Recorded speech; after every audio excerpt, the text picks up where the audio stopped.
Memphis, Portland, and Chicago. These are all major Democratic-led cities where President Trump has authorized the deployment of National Guard troops.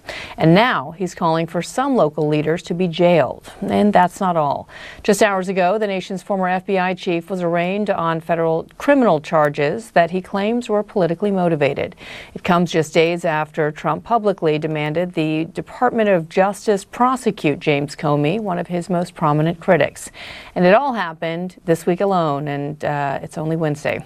Time now for The Exchange and my conversation with Larry Sabato. He's the director of the Center for Politics at the University of Virginia and the co-author of Campaign of Chaos, Trump, Biden, Harris, and the 2024 American election. Larry Sabato, thanks so much for joining us. So let's start with what we saw today, the arraignment of former FBI Director James Comey on charges brought by the Trump-led Justice Department. As we know, the president has publicly been pushing for just this and pressuring his attorney general. How unprecedented is this moment, and what does it say about the rule of law and political retribution from the president of the United States?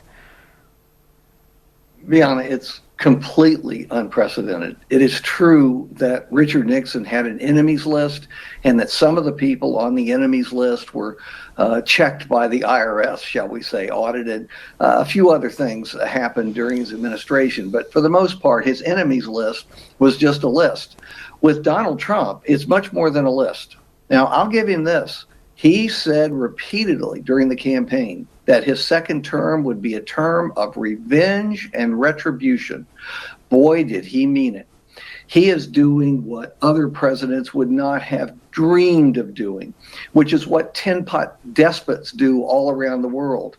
Take their political enemies, find ways to indict them and or jail them, make outrageous, disturbing statements like the one he had today, calling for the jailing of the governor of Illinois and the mayor of Chicago. They are elected by the people. The president has nothing to do with it.